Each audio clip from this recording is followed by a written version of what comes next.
Obviously, I'm guessing devout Christians don't agree. Yeah, what do they think of you? What does the traditional church think about you?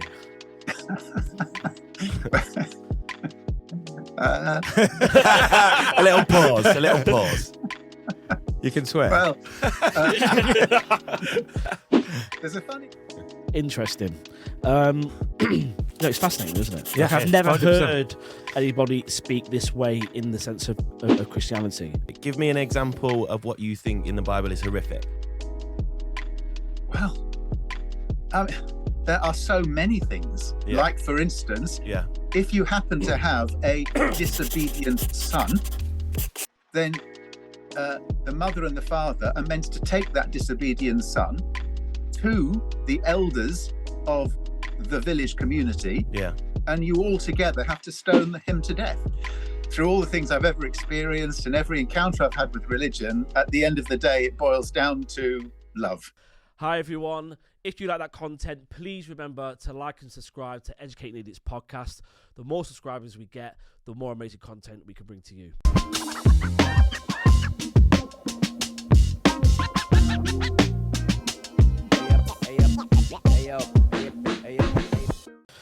So, Jonathan, earlier on, I went to your LinkedIn profile. I just thought, right, let's get a little bit of background, and I was quite taken back by the about section. And so this your profile reads, "You're one of the most controversial clerics of his generation.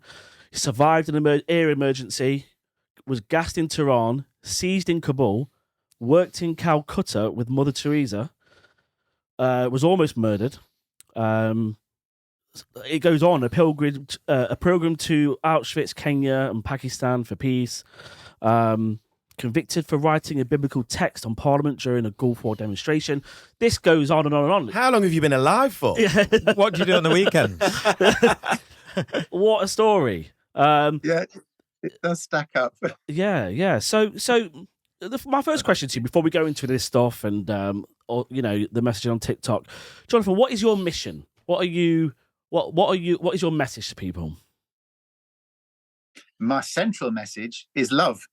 Is that through all the things I've ever experienced and every encounter I've had with religion, at the end of the day, it boils down to love. Love makes sense. Love builds bridges. Love sorts out the problems, and love is primary. So the message I want to convey is that we should learn to love each other better than we are at the moment. Okay, and I know this sounds like a bizarre question because you're an archbishop, but are you a Christian? Yes. You are a Christian. Okay. Having said that, Yeah.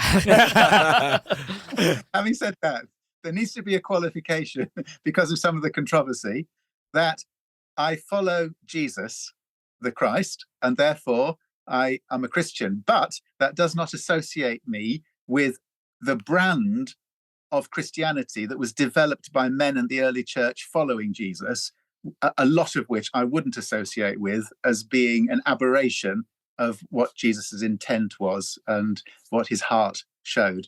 Okay, that's interesting. So just going back to what you said there about Christianity being a brand, just tell me a little bit more about that. What do you mean by it's a built brand by men?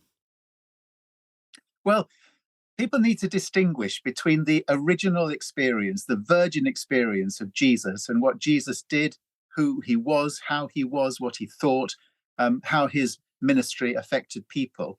Because that is the beginning. That's the authentic reality of what it was to be around Jesus.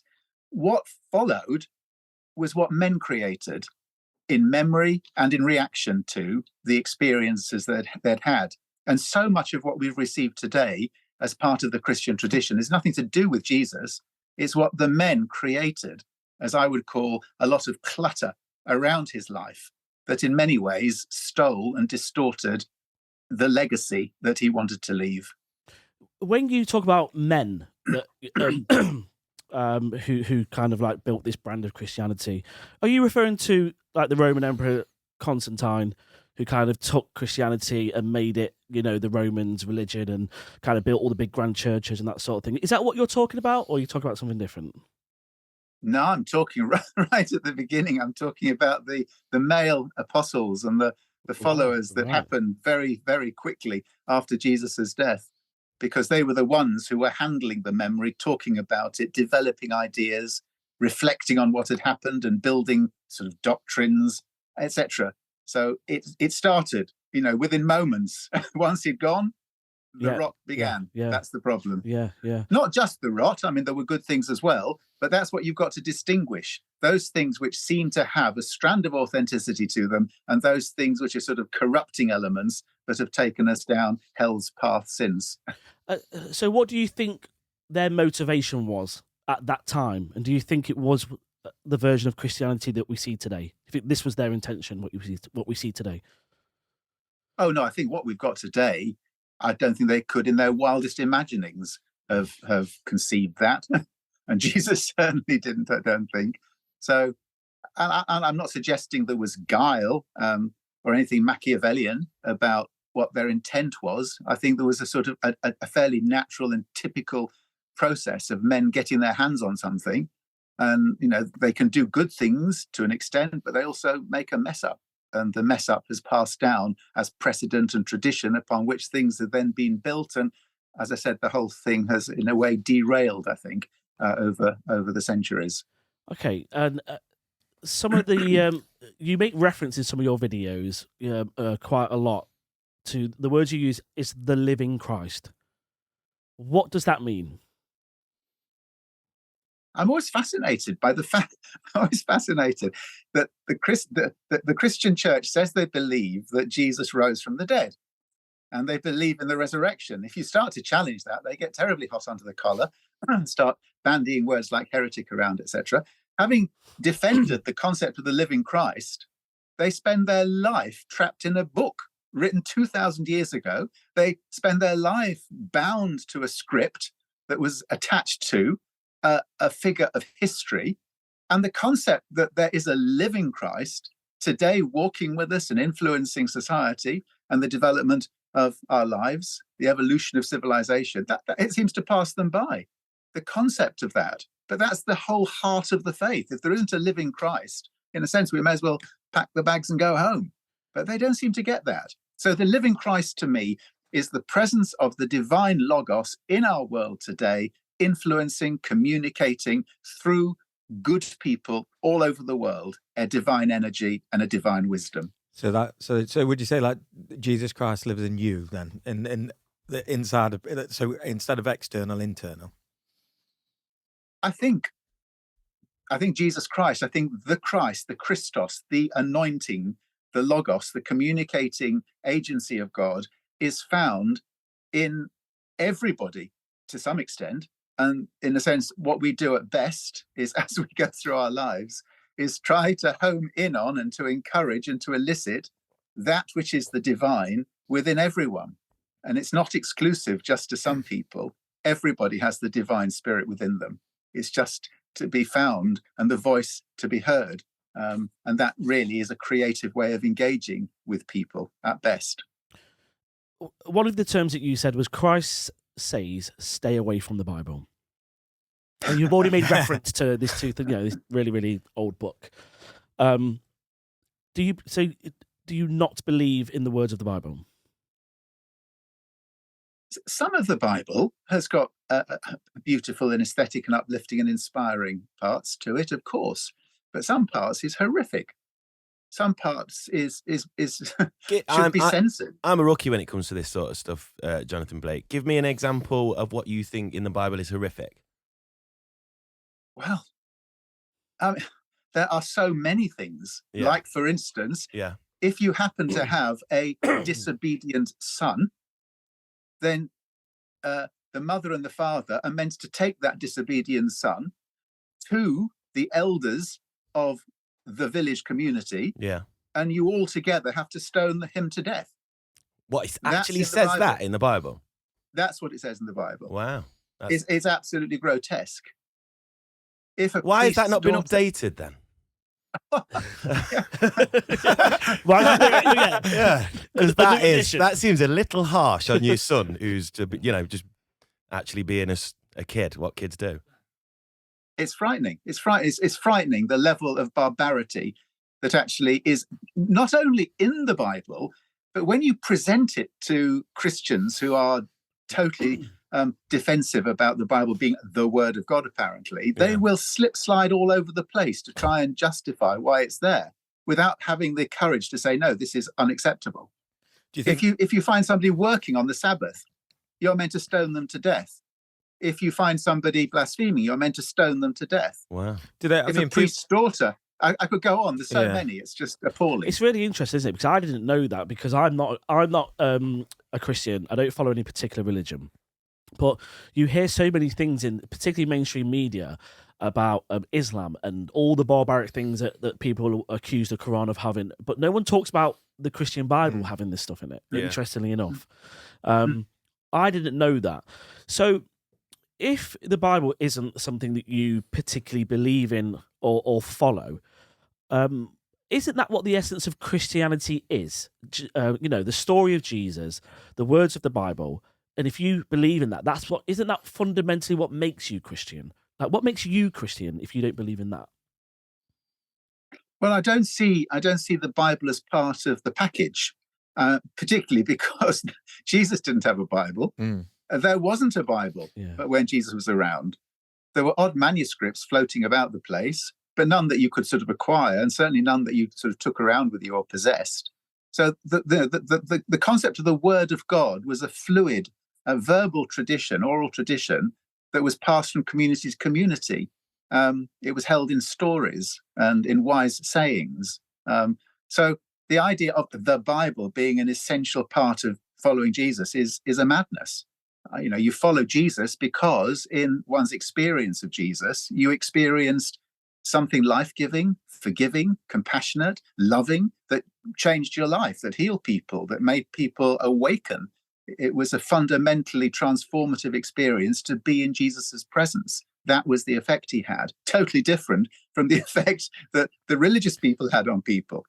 And that's the point that Jesus was very quick to make. So it's more about the feelings and how they come across them, the word and the written word. And obviously the words were written by men who ultimately wanted control eventually of other things, and using that as a way of doing that. Is that how you see it? I think that, I don't necessarily think it was totally about control, though I think it became about control. I think what happened was, which is a sort of a natural thing, was that following Jesus, there were different groups of believers. They, in a sense, developed their own life, and in their own life, they developed their own interpretations of what had happened. And then there was an argument between them, really, about which was the more authentic tradition. And therefore, they wrote their own narrative, they wrote their own versions, they wrote their own stories about what Jesus said. And then they those manuscripts are floating about, and they're brought together ultimately hundreds of years later into the Bible. And you find there contradictions and differences and divergent traditions. And I think it was them competing. It was like different political parties having manifestos, putting out their particular take, wanting their take to be the uppermost one, the one that got precedence. And then forgetting the message while doing that, really, because... Well, absolutely, because it wasn't about religiosity. Jesus's focus was very, I think, human and very practical. It was trying to make spirituality and religion bring life, bring healing, to liberate people, to give them a sense of hope and connectedness, to overcome their difficulties. It was something to, in a sense, enhance things, not to burden and crush them. What was Jesus human? When you said about this, so what is that? Was Jesus a human? Yeah, 100%. So he's not God. Well, this concept again, that was something that came afterwards in the development of the tradition. Jesus never claimed to be God. I think he would have thought it was. I think he'd have thought it was a blasphemy to suggest that he was God. But what about the Son of God? Who called him the Son of God? We're all sons of God and daughters of God. We're all children of God. If we believe in God the Creator, we are all God's children. So just yes, Jesus was. Yeah, so just so I'm clear. So you believe that there is a God, and you also believe in Jesus as two separate entities. Well, the concept of separation and unity, again, the difficulty we've got is language and conception, perception. Because that's what the Trinity, which is very philosophically complicated, was trying to get at, was that so isn't a dichotomy, a separation of earth and heaven, of sort of the natural and the divine, the human and the divine. The concept of the Trinity brought everything together into an integrity. What's the concept of the Trinity? Sorry. I think the concept of the Trinity is that God is not singular and God is not apart from, it's not distant. God, to be God, is a community of life in which, to be fully God, everyone is included. So one has God the creator, the originator, God the Son and the daughter, God's children, which we are all part of, and then the agency of God, the power of God, the Holy Spirit flowing through all of us, like sort of like electricity, if you put it like that. So the whole community working in an integrated manner together is what the concept of the Trinity points towards. No one left out, and everybody connected with everybody else, and the divine and the human totally enmeshed as one. So when you say, Jesus was God and human, then, we are God and human as well. We're all divine. We're all human in the concept of the Trinity. So that was a great answer, but that felt like you just completely dodged Joe's question. Why? Are Jesus and God the same? I know you're saying God's everyone, but does your belief that Jesus and God are separate and without the answer of God's everyone? If you're asking me, Jesus did not say he was God or think he was God. And it was only that idea came later. Was Jesus so I'm with Jesus. Was Jesus like a David Beckham character of like a famousness, and obviously not a David Beckham, but you know what I mean? Is in well known around the world. Would you have thought at that time people would come to him? Would it, because the comparison people would make is of someone famous, wouldn't they? Nowadays, you know what I mean? Of that kind of ilk. Was Jesus that kind of? Was he famous? Would you have said? Do you think a lot of people knew about him? Well, I think you're right in one sense of what you're saying, is that Jesus was clearly remarkable. He had an amazing impact and effect, transformative so much that centuries later, even now on this Zoom, we're talking about it and being affected by it. So there are people throughout history who've had iconic positions and done extraordinary things with immense exponential impacts. Jesus was clearly one of those people. And throughout history, there have been people shining with light and love as extraordinary examples of what it is to be fully human as a man or as a woman, who have affected society in an amazingly positive way. And Jesus was one of those people.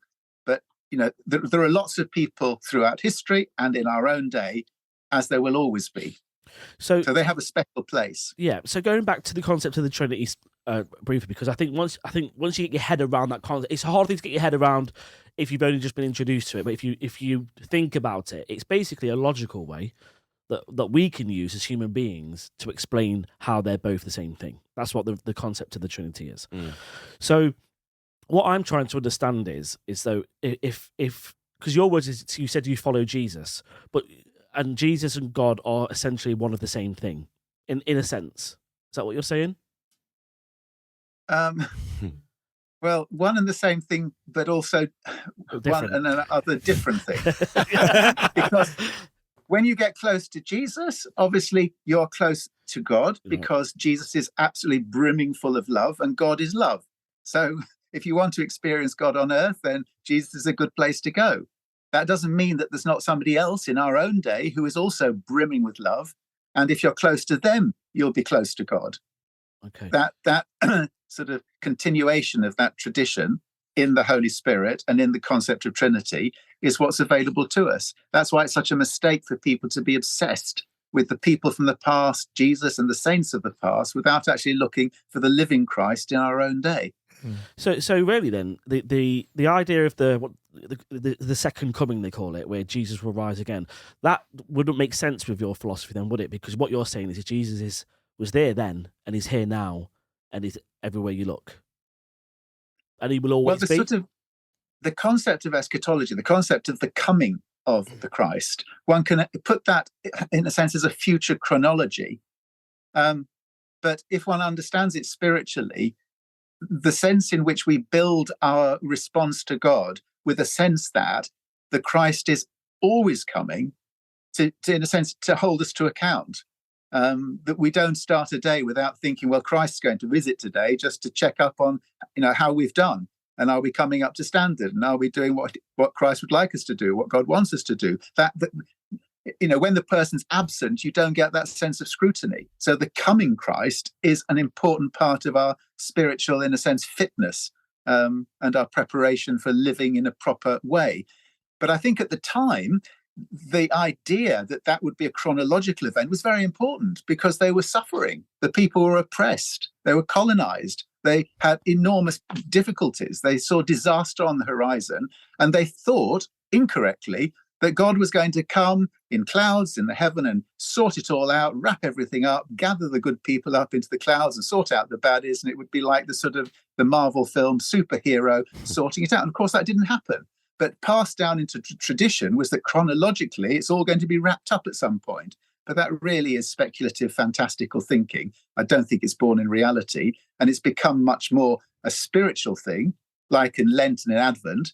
We prepare for the coming of the Christ, but we don't think about it with a banner saying the end of the world is nigh as a chronological event. Interesting. It's fascinating, isn't it? Yeah, like I've never 100%. heard anybody speak this way in the sense of Christianity.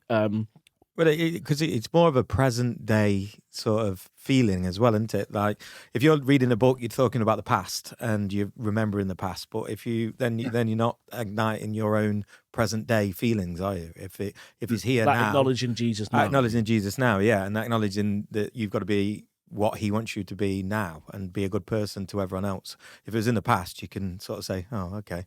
And like you say, and also you've helped me not be able to read loads of books. So that's handy. And what you've said is absolutely fundamental, because in my mind, so much time, this will sound terribly shocking to traditional Christians, so much time is wasted in obsessional devotion. For instance, at Easter, where people are literally weeping over Christ being crucified. How many times has Christ been crucified by Christians keeping that devotion, reenacting it, doing passion plays in the street? I mean, surely, the ridiculous nature of that is that people wept for Christ at the time. And in the resurrection, Christ needs no more weeping because Christ has gone on to try and heal the world. At the moment, there are people being crucified in the kibbutzes of Israel after October the 7th or in October the 7th, people being crucified in northern Gaza, having been bombed to pieces. There are situations around the world which actually elicit our weeping and our engagement. That's what our devotions at Easter should be about. That's what our prayers should be about. We shouldn't be obsessing about the crucified Christ in the past, but the crucified Christ in all the suffering of the present. And that demands our response, our engagement, our action, because we are the hands of God today to try and do something about that. It makes complete sense. Have you met any vicars that share your philosophy? Because what you're saying makes sense to me, but obviously I'm guessing devout Christians don't agree. Yeah, what do they think of you? What does the traditional church think about you? A little pause. You can swear. Well, there's a funny that there are people who would agree with my approach, but how many I don't know. I would have thought a minority. Yeah, because so many are caught up in a sort of. It's almost like it's almost as though they are caught in a company and they've signed non-disclosure agreements. Yeah, contracts. Where whatever they think and whatever they disagree, they have to toe the party line. Even in the pulpits, they go to theological college and learn a lot of what I'm saying is bog standard, academic theological responses to textual criticism, to the Bible, to the tradition, to the festivals and the doctrines. But in the pulpit, they pretend that's not the case. And they give off this, Sunday school simplistic type of approach because they think that's what the congregations want to hear. And a lot of the time that's the case. But it's a dishonesty. There's a deceit about that. So at heart, I think many might agree with me, but publicly, they would probably disassociate themselves from me. Do you have friends in the church? Oh, I've got lots of different Christian friends around, and sometimes what over dinner? What sort of conversations are you having over dinner with your Christian friends? Well, again, I could have conversations where they're on a par with me, Right. but they wouldn't dare admit that outside. Yeah. I mean, that's the rank. That in a seems sense, such a shame, rottenness. doesn't it? It's almost like a little bit fake, a little bit pretend. Oh, there's so much fakery in the church you would not believe. Wow. What a statement. You are just no holds barred, aren't you? Clearly, you seem really relaxed and confident in yourself to just openly talk about your views. I mean, have you ever felt under attack? Have you ever felt scared of what some people in the church might want to do? Well, in the part, as you it's been a rocky road. Have you not read his but LinkedIn? I've got grey hair now, so I've been on the path a long time. So when you get to sort of my stage in age, you get a bit more resilient and a bit more confident to say what your truth is, because time's running out to express it. Yeah. I want to pick up on something you mentioned a few minutes ago when we talked about some of the horrors that are happening in the world at the moment. And, particularly, as everyone knows, in Palestine, in Israel, or should I say Gaza and Israel. In one hand, we talk about Jesus, your message is love, and that Jesus is here today. There is a living Christ. How does the living Christ, I don't want to say allow, but how are these horrors that are still happening in the world if there's a living Christ in the world who wants the best for us? It's a very powerful question.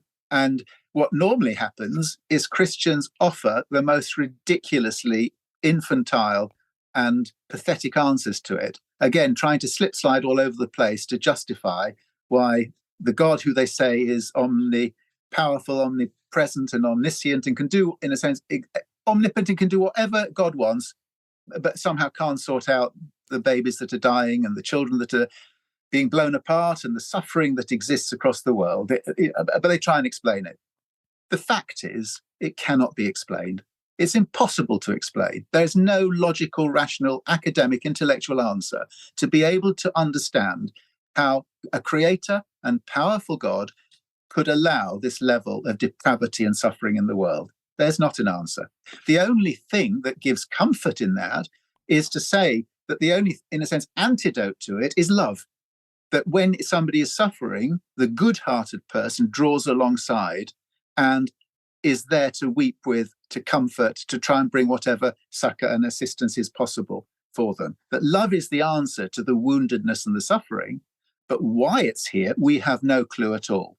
And the concept of the crucified Christ, because Christ, that's the other thing to say, Jesus did not die on the cross for our sins as some pre-packaged plan of a devilish parent God who had sent his son to be slaughtered by us so that God could then forgive us, which is a typical masculine mechanistic approach to God and to faith.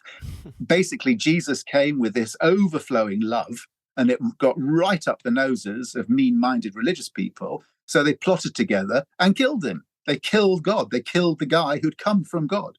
I mean, it's total insanity and madness. But the potent expression of that is that the person that we most fully associate in the Christian tradition with God experienced the vile, depraved suffering that the world could visit upon him. And he was there, in a sense, afflicted and weeping upon the cross, abandoned and in desperate suffering, as we are.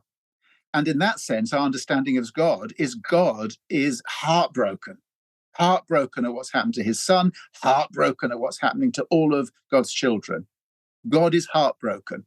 So the concept of love is not the omnipotent God looking over with some sort of detached sadism at the suffering that's going on, but a God who somehow, for a reason we don't understand, can't do anything about it, but weeps with us at the suffering we're experiencing and just begs us to love each other as the only way out of it.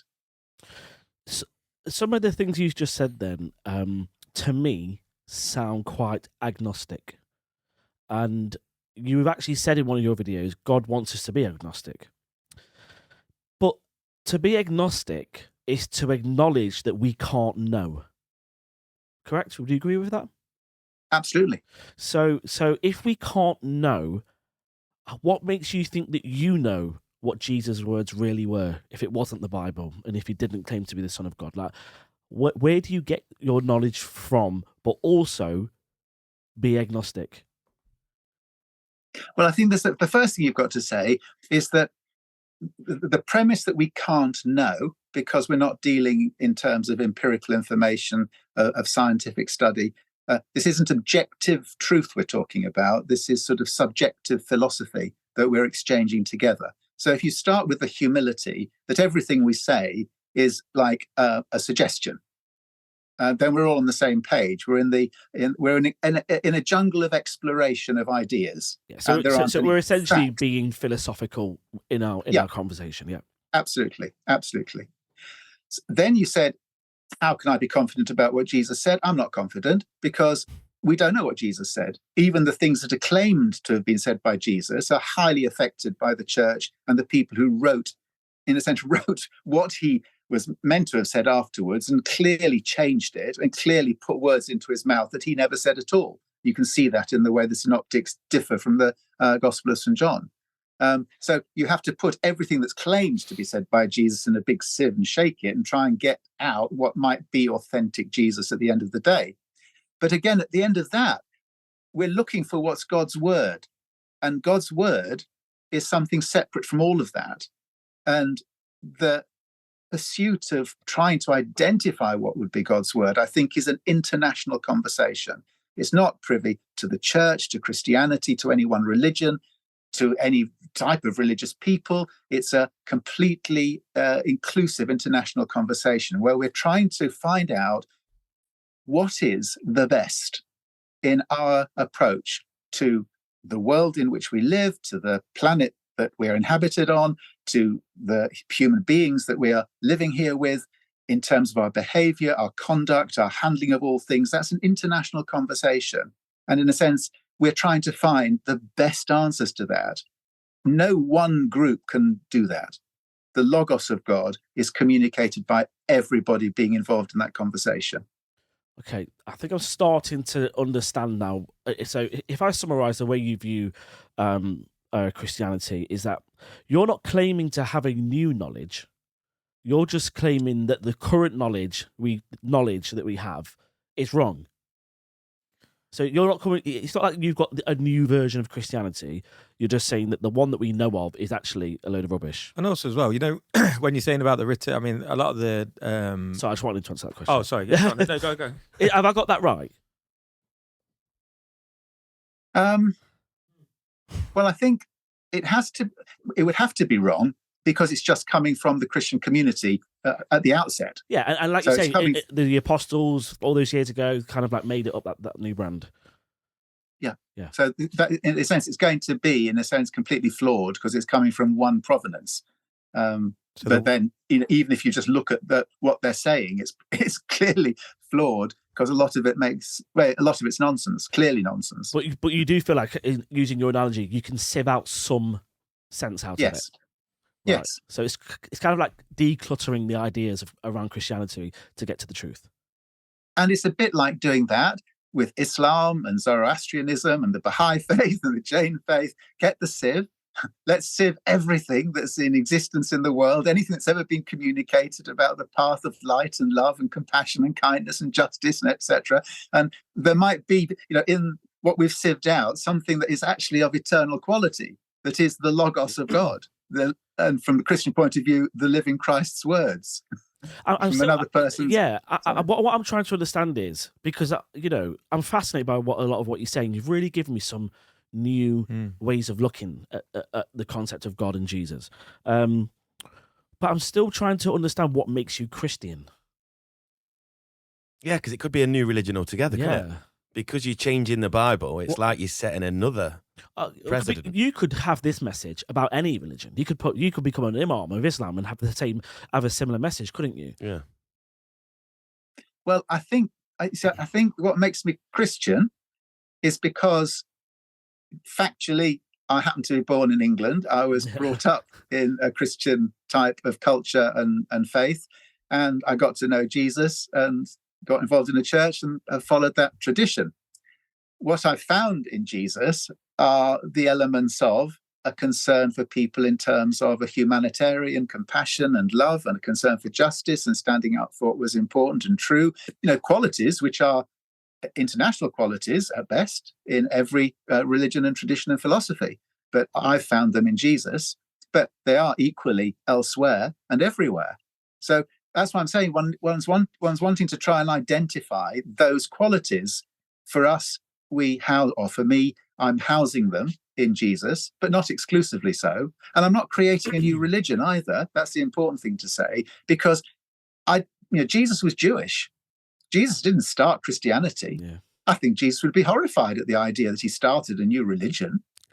Jesus was just living a Jewish life in a very different way, and the very different way was a loving way. It was just saying, I'm a human being. We're all human beings. If we've got a faith, it's got to help us live sweetly together, more happily together, and set us free to find our humanity.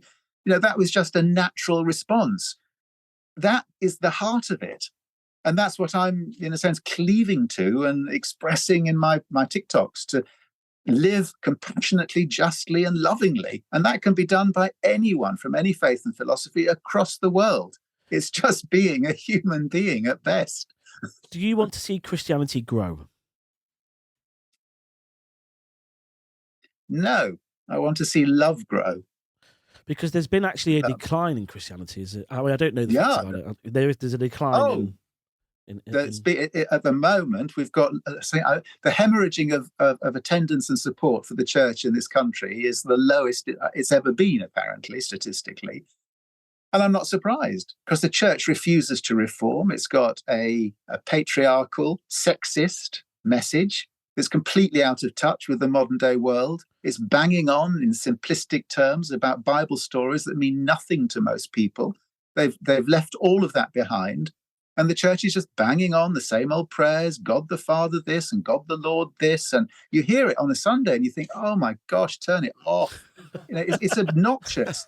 It literally is obnoxious. And it jars in my ears, because I think of all the people who will be so offended by listening to this codswallop in the name of God. And the church has got the chance to reform. Are they not reforming though? They're trying to get better, aren't they? Aren't they becoming more open to gay relationships and marriages? And aren't they becoming a little bit more in tune with society rather than being completely strict with traditional views? Well, you've touched a really raw nerve there, because secular, underlined society has had Jesus at the forefront with them, creating, for instance, equal marriage legislation. And, I see that as the living Logos, the living Christ, one with secular society, managing to bring in that fantastic society transformative legislation. Where's the church? The church is completely homophobic, refusing to marry the Church of England, the established church of the country, refusing to marry the LGBTQIA plus community in church, refusing to recognize their relationships under God or provide them with the sacrament of marriage, still actually generating completely hateful, judgmental, condemnatory approaches to that community, so that on my TikTok, we get a tsunami of negativity towards that community because of what the church does. What do you mean? Sorry. A tsunami of negativity from who? Sorry. From the Christian community towards the LGBTQ other people, right? community. Yeah. So people that are Christians. So if the establishment stands saying we will not marry the LGBTQI community in church, then that just passes on a message to the congregants, who then feel that they have got the permission to be judgmental and condemnatory towards that community, which they are in their legions. Well, that is like that's like an anchor in society holding us back, when Jesus is somewhere totally different, leading us forward. Can I ask a question then? Just a challenge on that one. If the Christian church have got it so wrong, and they're old-fashioned and it's a load of rubbish what they're saying, why does it matter about having them marry somebody? I mean, who cares? Why are we so bothered about a priest who's talking a load of nonsense, in your view, who's preaching old laws and views? Why is everyone so bothered about going there and getting married? In fact, you know what? Let's leave them then. Let them do what they're doing. And like you say, as a secular society, we can get married in other ways. Why do we need their blessing? Why is it so important?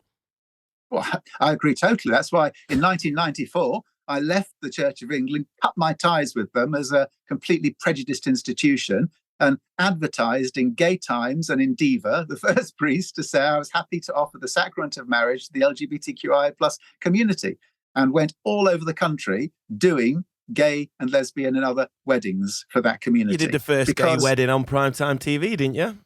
Yeah, in 2001. Little stat there for you guys. Yeah, really? What was that? What was that on? What TV? Is it? What channel? That was the Richard and Judy show. Oh, was it Richard and Judy show?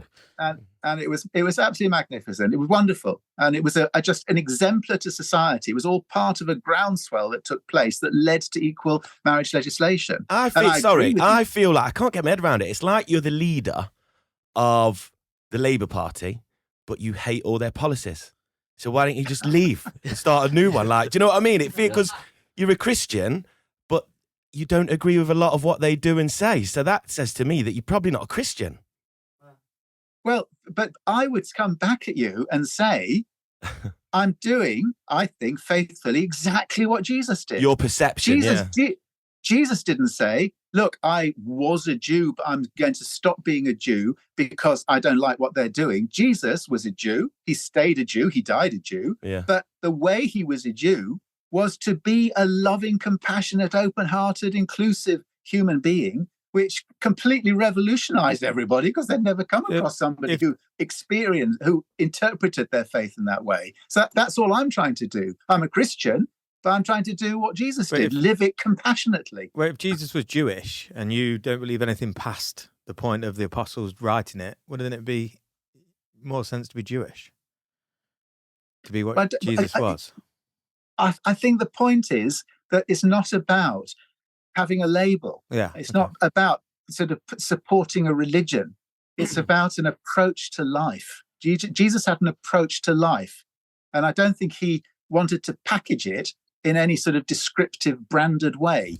So although Christianity has been branded, the concept of Jesus, that because he was such a loving person, people said, well, he's just anointed with so much of God within him. The word for anointing is Christos. So they called him Jesus, the anointed one, Jesus, the Christos, Jesus Christ.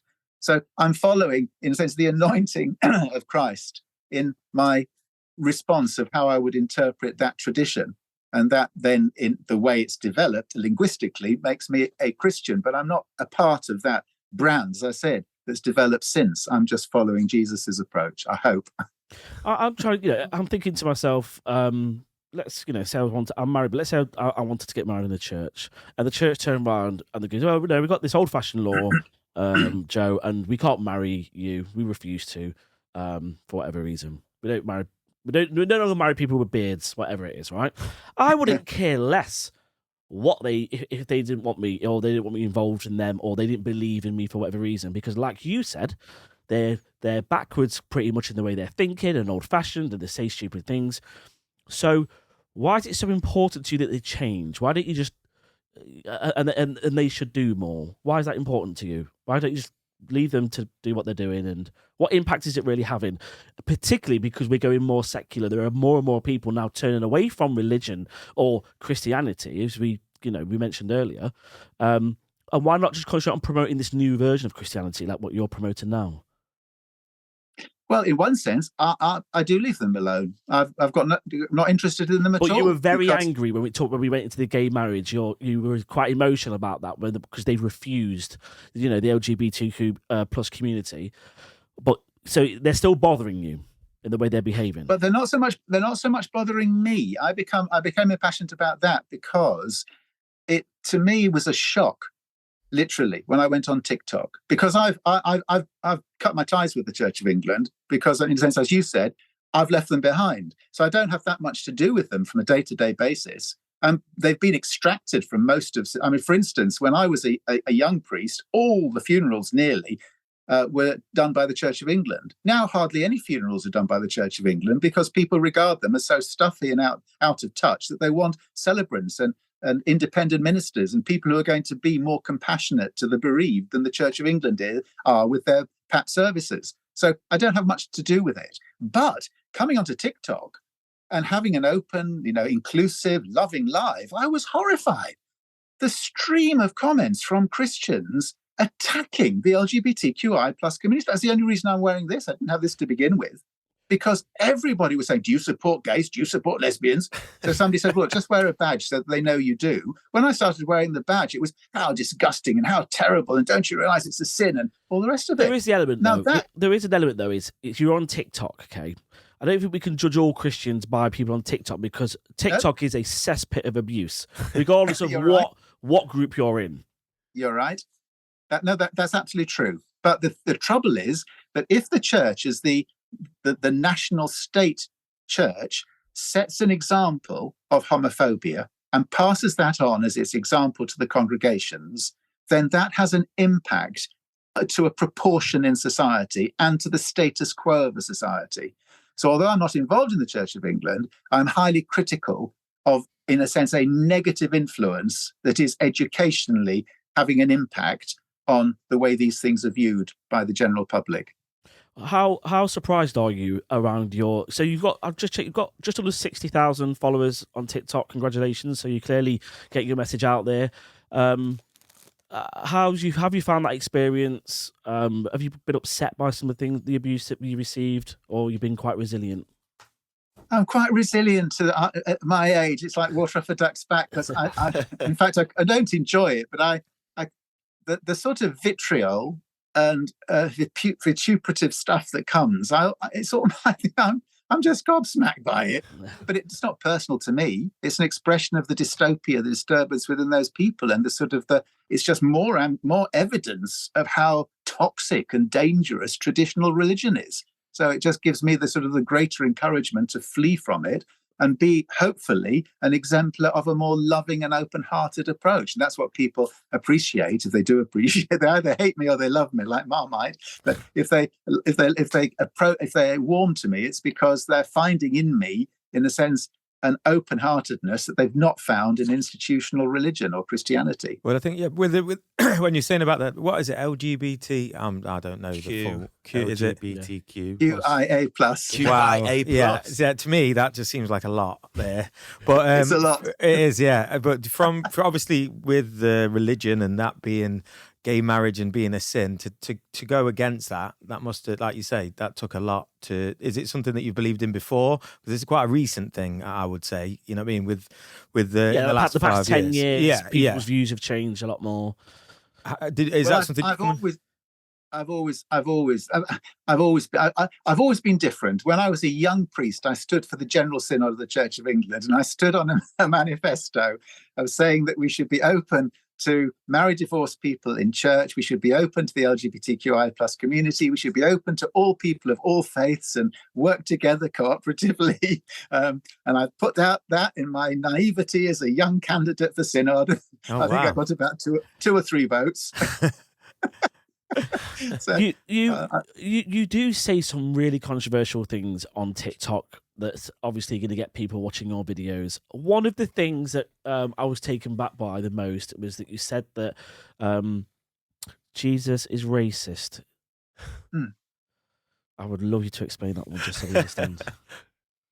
Well, there's this very powerful story, because people like to suggest that Jesus is sinless, because they say he was God, therefore God can't sin, so they rob him of his humanity, when the whole point of the incarnation was that he was going to feel what we feel, which is a contradiction if he's God on earth. So an example is behave how we behave. Yeah, and have temptations and succumb to some of them. Okay. So there are stories where Jesus clearly succumbed to temptation and did wrong, which the Christians slip-slide all over and try and explain away. But one of them you can't explain away, because there was this poor woman from another area, a Syro-Phoenician woman, a foreigner, who comes to Jesus in terrible distress and begs for help. And Jesus tells her to get on a bike. And she says, is this a story in the Bible?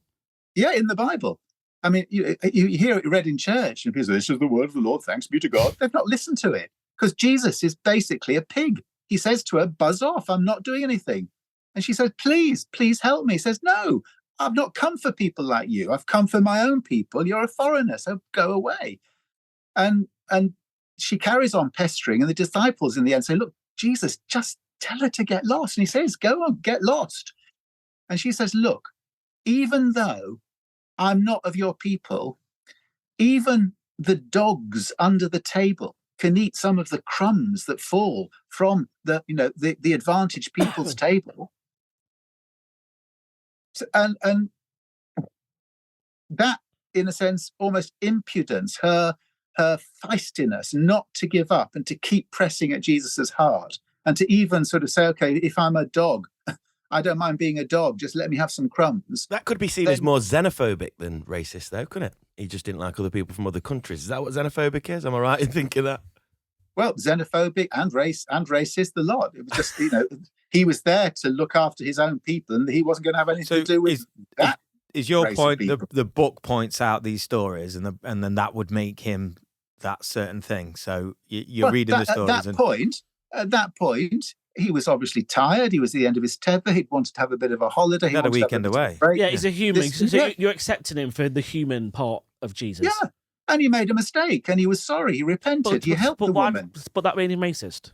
Because if you say somebody is racist, you're stating a continuous behaviour as a part of their character, but you're explaining one occurrence in which we could interpret it as being racist. Yeah, no. Well, you're I'm not saying that Jesus was racist for all time. I'm saying there was an incident when he was racist. There was an incident when he was violent. There was an incident when he was thoughtless. And there were these incidents, but he obviously, as we all hopefully learn from our mistakes and then become better, as an example of how we need to reform and rehabilitate through life. It's just, that's a wonderful example for us to be set by him. But the idea that he was a plaster cast, sinless, divine energy going through life robs us of all of that. Well, that story is written down, wasn't it? So if it wasn't written down, you wouldn't have learned that lesson. Exactly. Jonathan, do you go to church? I'm in a church because bishops have a chapel, so this is my chapel. So I'm in a church at the moment, I do a lot of because you stated on TikTok that Christ says stay away from churches. Yes. So as you can see the conundrum here, can't you, Jonathan? Jonathan, you're sinning. Stay away from churches, definitely. Tell me you about don't want to go near churches. Why? You're in one. They're dangerous places.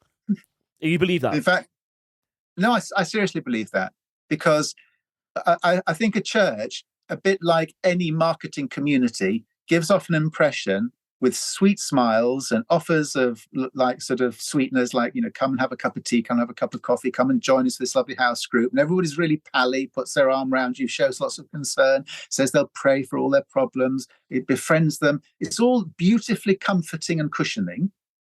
What they don't realize is there are razor blades just under the surface. So should that person who's had this lovely, warm welcome say something that's not accepted, suddenly come out as being bi or trans, suddenly challenge something, then they are in literal emotional, psychological danger, because the rejection will come and the abandonment will follow. That is terribly traumatizing and disruptive for a person when they innocently walked into a lovely place and find it to be a hornet's nest. So, Jonathan, it sounds to me, I'm not going to put words in your mouth here, but I'm just, the picture that I'm kind of gaining is that it's almost like Christians are all deluded and deranged, and actually what they're following is just completely untrue. Is that fair to say? Like, from your perspective, am I being a bit harsh here using those words? Well, I think it does need to be said to give the balance that I'm not saying that there aren't obviously a group of people who are deeply spiritual, have great integrity, are loving individuals, completely compassionately wanting to follow Christ, are in the institution, are in the church, are trying to do their best, and in a sense are truly trying to follow Jesus. And I'm not knocking every Christian in what I'm saying. I'm strident in the way I am because I think there's a lot of people who don't do that. And in a sense, that's what I'm wanting to give voice to warn people about that. But I'm not, in a sense, putting this characterization across every Christian, because that would be unbalanced and it would be untrue. Yeah, and I think that,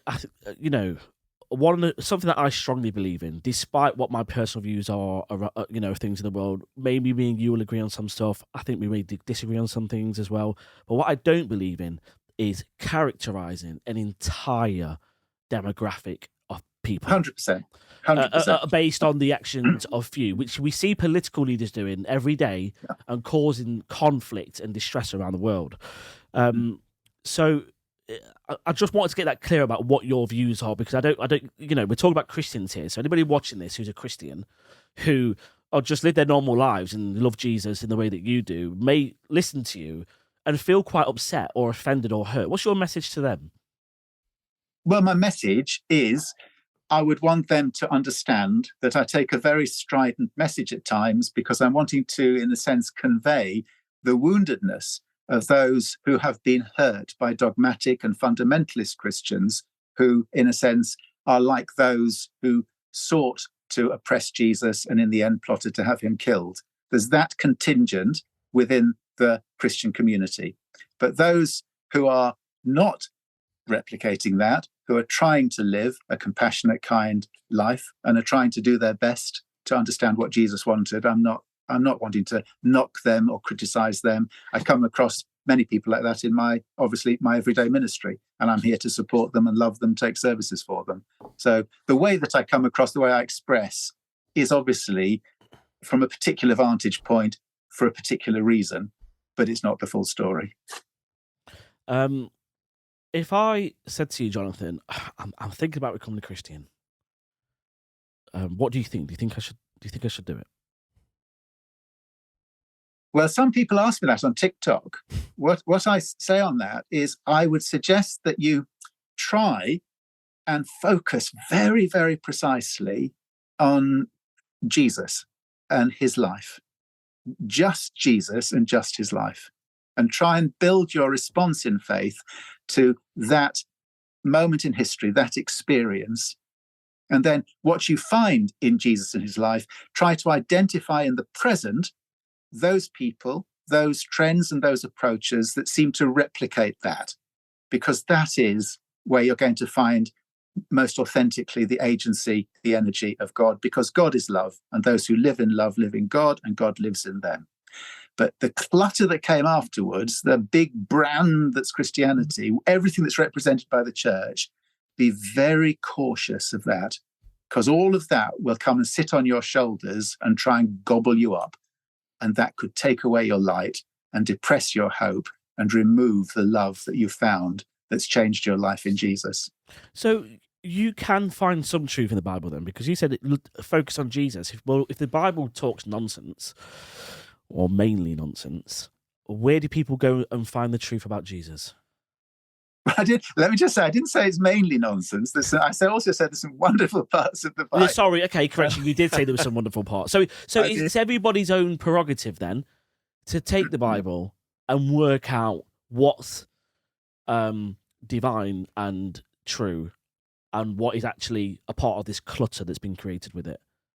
I think everybody has got to do that. Read with discernment. So that's the process that you have to go through, yeah.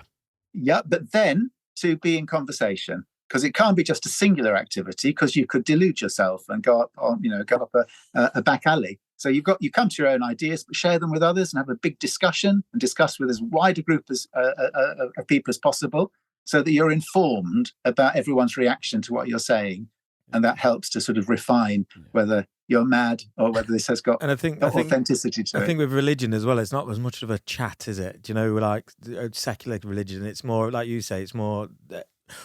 My opinion of it is when we was children in school, we would get certain songs, hymns to sing, but was never really how we understood them. We just got to sing them, and you just said the words. What? You just sang the words and that was it. Yeah, that's it. You sang them, you went, you left. Yeah. That was a nice song. See you later. Do you know what I mean? And if you did the prayer before you ate and things like that, there was nothing explained. No, it was just, this is what it is. This is what you got to do. And that's what you got to do. Yeah. So I think you're having discussions about it and open and being able to say what you want and being able to make mistakes, because we are idiots. And sometimes it's people are afraid to say things to not offend people or to get something wrong, and you seem like you're a type of guy that will accept anything and answer anything. So, well, we're all idiots. I'm an idiot. Yeah, that's the concept of the podcast. Yeah, that's what. Yeah, we're not actually idiots. Yeah, we are. Yeah, we are. I am. Yeah, 100% I am. Of course, we all are, and that's what the whole, Yeah. that's what the premise of this whole thing is. It's about take on that role as we know nothing, so educate us and enlighten us. Just one thing I'm interested in is that clearly you get a lot of response from other Christians. How much do atheists engage with you and just tell you that, yeah, that's rubbish and you're rubbish as well? And what do you think of atheism? And do you try and debate people around this sort of stuff? Well, that's the other. Well, to build a bridge between what you were just saying about idiots and everything. I may have come across quite strongly and impassioned in what I'm saying, but I don't want anybody to think that I'm actually saying that from a position of saying I'm right and I know I'm right. I'm an idiot. We're all idiots. As far as God's concerned, we're all total idiots because we're all trying to find our way in the dark through the jungle. So God would like the podcast. Sorry? Would God like the podcast then? I think he'd love it. God would love it. God would love it. We got to paraphrase that. God would love educated idiots. I'll take that all day. Yeah. It's an exploration, and that's what I just love. People reacting, atheists, agnostics, people from different faiths, traditions, pagans, Satanists, Wiccans. I just love people's reactions because there's some, in a sense, divine wisdom within all of it if one listens enough, and it also helps you to sort of find a clearer way through. You mentioned Satanism. Then. Do you believe in? Is there an Antichrist? Well, the trouble, I mean, the religious people said Jesus was the Antichrist. That's how wrong they got it.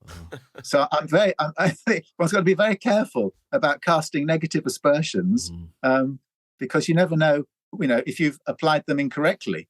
That's the problem, isn't it? Yeah. And so I'm open to anyone. And I found I can see it's refreshing that you're open to debate. It almost shows a sense of confidence with where you're at. You don't oppose anything. You welcome it and you're happy to chat about it. And that's refreshing in today's society, I think. And I've been amazed on my chats because there've been Christians coming on with such judgmental, condemnatory attitudes. And then there's a Satanist coming on who's got to sort of live and let live. And you've got to be kind. You've got to be respectful. They're kind Satanists. Yeah, exactly. And I mean, it just shakes your world. You think, oh my gosh, this is unexpected. And it's that sense of unexpectedness that I think Jesus again gave us a sort of an opening to. Find God in the unexpected, the unpredictable. Look for Jesus's face where you just did not expect to find it. It could even be in Satan's face. Everyone's got a purpose, everyone's got a role, and there is God's energy in all things and in every person. Amazing. Jonathan, I'll be honest with you, I could just go on and on with this conversation. It's kind of like not really got an end to it. It's just so fascinating, and you've enlightened me quite a lot actually, which doesn't happen very often because I can be narrow-minded in my beliefs sometimes. You've enlightened Joe, so well done. But you have. You know what, right? It's just a really good conversation to have because you've given a different perspective on Christianity that I've never heard before, and that's because people aren't brave enough to talk about things in the manner in which you are. So it's actually quite refreshing to be able to hear you say these views. However, we do live in a world of censorship, and when voices get too loud, people don't like it. Powerful people, and there are some powerful Christians out there. I really, really hope that doesn't happen to you because that is a risk in today's world on the internet. Do you ever think about that? Do you ever think about I like the Christians? I can't take this too far. I can't go too public with that idea because I might get cut off.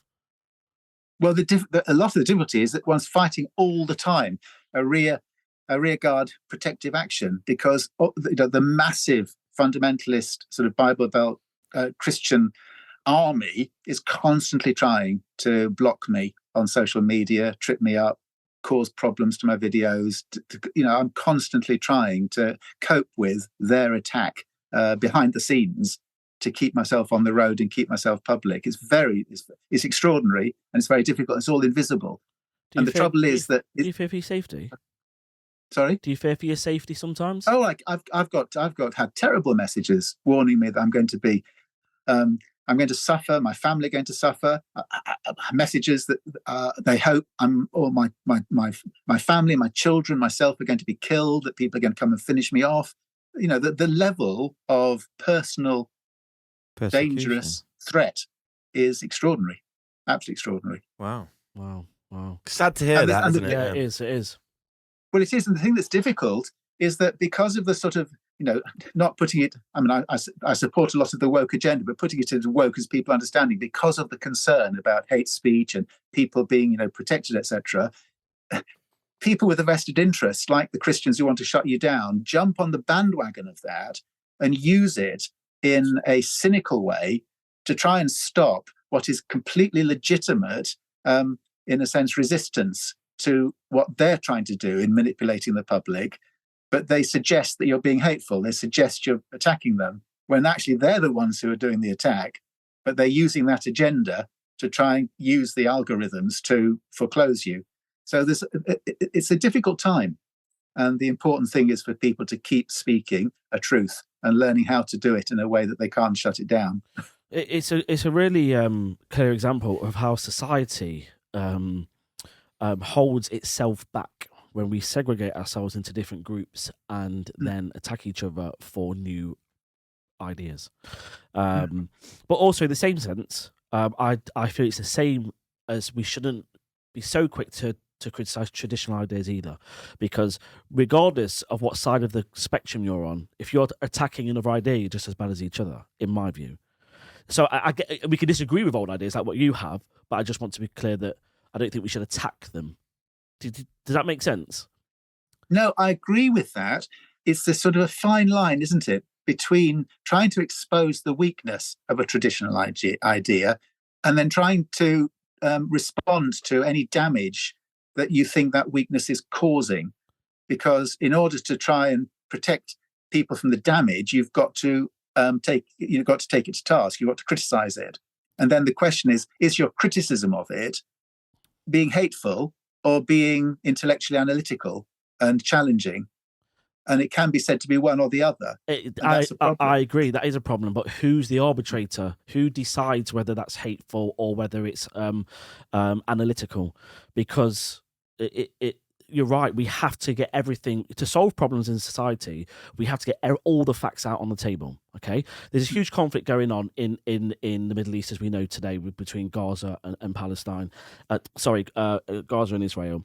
But in order to solve that conflict, if there is a solution to that, because it's very complex, all the facts need to be put out on the table. Now, I don't believe that on the media, if you turn the news on, not all the facts are spoken about.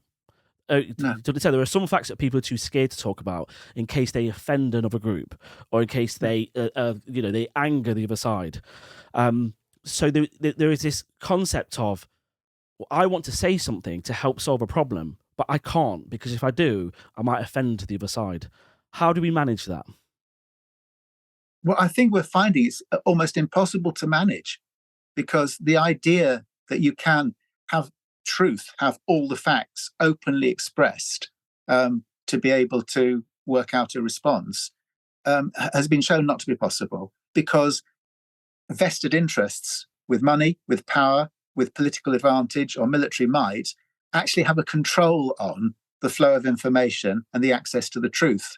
And it's very easy for those with that sort of power to classify something as hateful, which isn't hateful at all. It's factual, but they can say it's hateful and have it shut down because they have the power to do that. And it's those hidden forces that make the whole playing field extremely fraught, and our ability to respond to it in a creative way is obstructed. And I think as well, with what you said earlier, the answer is love. I like that. I like that answer. I do. Yeah. But to convince people of that when there's power, control, and guns, that the answer is to love somebody is difficult, isn't it? To put that across with the fear that goes on. And in a macroscopic scale, on a sort of a mass stage, I agree. But against all of that, because often we're taken up with this, the big drama, but at the end of the day, there's a personal drama that's continually playing out in all of our lives. And if each life, each person, in a sense, interwove love in their responses, in their everyday, that has a cumulative effect. So we might not be able to affect international events, but we can certainly affect local events. And we often don't do that. We neglect that because we're too focused on things which we can have no control over.